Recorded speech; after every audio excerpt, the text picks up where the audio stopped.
I've been blind since birth. As I grew up, everything was described to me in such vivid detail that I didn't even realize why it was important to see, especially having no reference point to compare it to. We lived in a single-floor ranch house. That's what Father told me. In my mind, of course, I could see, although, unlike how many sighted people could. I had spatial awareness. I knew where my bedroom was, where the bathroom, living room, and kitchen were. Each wall had its own texture. I don't know if that was done on purpose, or if I could feel things others never noticed. I rarely fell over, only if Father or one of the visitors put something somewhere they shouldn't have. It was usually the visitors, and Father would shout. They visited infrequently, and only briefly when they did. Father said I shouldn't speak to them, that it unsettled him. He'd worry when I saw something he didn't, saw it with my ears or by touch. Ellie was the first. She seemed very sweet. She asked me my name and why my face was so messed up. She was in the living room. I could hear where she sat from her breath. Harsh nasal sounds, as if her nose was blocked. When Father had a cold, he'd always breathe through his mouth, big labored breaths, as if he wasn't used to it. When people mentioned my face, I always touched it, trying to work out why it was so strange to them. When I asked if I could touch theirs, there was always a pause. I guess sighted people never did that. Why would they need to? When I asked Ellie if I could touch her face, she reluctantly agreed. But moments later, Father entered the room and asked me who I was speaking to. I told him nobody. He would always punish me when I spoke about them. I think it scared him. He'd take my arm and march me off. I'd be knocked off balance and disoriented, to the point where, when he finally set me down, my hands would frantically be searching my surroundings until I knew where I was. It was usually my bedroom, though every now and then he'd leave me outside, in the middle of nowhere. That was the worst part. I would be lost and scared. He told me about the road that ran in front of the house and explained that the sounds I heard were cars, that they'd kill me if they touched me. Those sounds were my only means of recognizing my surroundings. I waited until I heard one and then knew which way to run back to the house. I heard Ellie that evening. She whispered to me, saying she was scared. I whispered back, but she didn't hear. I asked Father about Ellie. He didn't want to talk about her. I asked him why, and he didn't reply. When I told him that she asked about my face, he asked me how I responded. I told him I wanted to touch hers. He laughed, though I knew he wasn't happy. I could hear the difference. When you laugh for pleasure, your mouth is wide open. When you pretend, your mouth is almost closed. To me, the difference is obvious. It wasn't until I was a little older that he explained. He said we lived in a special place, connected to the other world. That sometimes dead people slipped through, people who died in pain and wanted to reach the living. He explained that because I couldn't see, I was able to tune into that. That they knew I was listening when others weren't. He said I had to ignore it. Otherwise, he told me they'd latch on and never leave me. All the dead wants is to be alive again, he said. It was dangerous and they would trick me. He said he knew how to deal with them, but he couldn't help if they became attached to me. Alex appeared to me a few years later. She told me she was lost and didn't know where she was. I told her I wasn't allowed to speak to her, and still, she pleaded for help. I kept quiet, knowing what would happen if I said anything. Did you speak to them? Father asked. Though I was upset, I told him no. I wished I could help her. I knew what it was like to be lost and it scared me. Alex didn't whisper to me at all. I had ignored her, and she'd ignored me. Father saved me, and I was thankful. After Alex, I knew what I needed to do, so I did it. The spirit stopped bothering me after that for a very long time. That was until Sarah appeared. Sarah didn't give me a chance to be quiet. I was on my own, sitting in the living room and listening to the television. "Help," she said. "I need to find a way out." I stayed silent. "You can hear me, can't you?" she asked, surprised. "I'm not allowed to speak to you," I told her. "Please," she begged. "I'm scared. I'm lost. I want to see my daddy." I gripped the arms of the chair and told her I wasn't allowed. "He's dead," she said. I didn't answer. "Your father is dead," she said again. I wasn't going to fall for it. I heard banging from around the room as things began to fly, and the shelves began to shake. "Stop it," I shouted, and it did.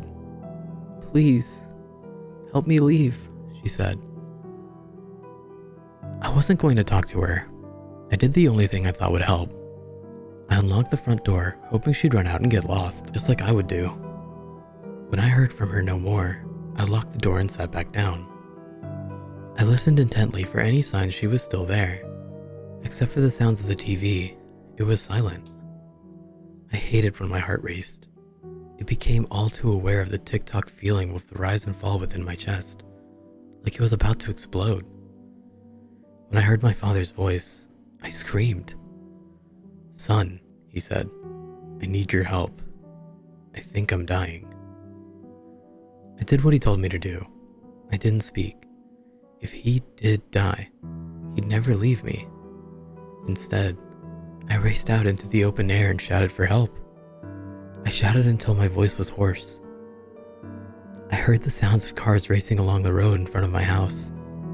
I shouted until I heard someone respond. It was a woman. "What's wrong?" they asked. I told them I think my father was dying. They asked me what happened to my face. I pleaded with them to help me, and they promised they would. I sat down on the grass and waited. Sometime later, the woman returned to me and asked if she could hold my hand. "I'm so sorry," she told me. I heard the sound of sirens and of people rushing. I asked what was going on. The woman said she was there for me. As the noise died down, a man questioned me. As the noise died down, a man asked me a question. "I'm a paramedic," he said. "What happened to your face?" I told him I was fine. He asked if I was sure, and I told him I was. He asked if I minded him touching my face. I said it was okay. A moment later, I felt a pressure release from around my forehead, and the air felt cold against my skin. It sounded as if he were peeling an orange. I imagined that in my head and worried he'd exposed my insides. I screamed and asked what he was doing. He told me everything was going to be okay, and the woman squeezed my hand, telling me to be brave. I didn't know what I was experiencing.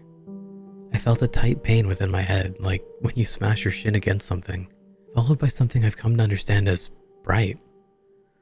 It hurt so much, I began to cry. "What happened to your eyes?" the paramedic asked. I said I was blind. He asked to check them. The pain returned when he examined them. "Do you know him?" the man asked the woman who had helped me. She told him that I had been screaming for help and that she'd come to my aid, but that she had never met me before. "How long have you had your eye injury?" he asked me. I told him I'd been blind from birth. He asked me if I could see his fingers. I told him no. He asked if I could open my eyes. I said I didn't know what he meant. He asked if he could open them for me. I didn't respond. Then, I felt his fingers on my face, fingers covered in something rubbery. Suddenly, it became bright again. I screamed. He tried to calm me. The woman squeezed my hand again. I didn't know what was happening. Things I couldn't describe came to me. It was like it always was, but multiplied 100-fold and so much more real. I carried on screaming as a fuzzy form came into view. "Just breathe, okay?" the paramedic said. "Everything will be fine. When was the last time you saw?" As my heart began to calm and my breathing slowed, I became distracted by what I was experiencing. It overwhelmed me. I wanted to cry, and I did. "How long has it been?" he asked me. "I've never seen anything before," I told him. I was told to keep an eye mask on for most of the day, only taking it off at night at first, to allow my eyes time to adjust. At the same time, I was placed in the custody of my aunt and uncle, and didn't even know it at first. They were shocked at what happened to me, and that I had never attended school. The past few years have been a roller coaster ride. The doctor said I may never have perfect vision, though what little I have is a godsend, and I'll take what I can get. I've only recently began learning to read and write, so I apologize if my English isn't the greatest.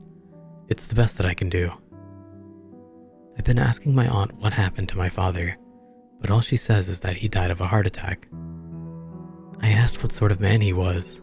She says he was her brother and she'll love him no matter what. My uncle doesn't want to talk about him at all. I've been using the computer a lot recently and really enjoying the internet. I can't believe such a thing exists. After being so lonely for so long, I can talk to whoever I want, when I want, though I'm wary of that. After all, how do I know who I'm speaking to is alive? No one seems to share my father's concerns about that. Today, I was on a forum discussing the spirit world. I was so happy that I could find people I could relate to, and someone curious about my username sent me a link to an article on a true crime website. It was about my father, and mentioned me by name. They asked me who I was, and if I was the same person. According to that article, my mother had gone missing soon after my birth. It said I'd been bound so that I couldn't see, that my father always wanted a daughter. They found 14 bodies in that basement. They said one got away, a girl by the name of Sarah Frank. She was the one to call the police. They found father's car parked around the back of the house. They supposed he carried his victims into the basement via the storm entrance and left them there. Sarah had managed to get away after she agreed to be his daughter following 4 days of sustained torture. She stabbed him with the knife he placed on the counter to butter some toast. I didn't want to believe it, and I'm not sure I would have if it weren't for the names of the victims, 2 of which stuck out: Ellie Farmer and Alex Riddle. I'd spoken to them both in the living room. To this day, I wonder if my father had been honest with me about a single thing in his life. Throughout it all, one question remains above all others. Did I speak to Ellie and Alex before or after he killed them?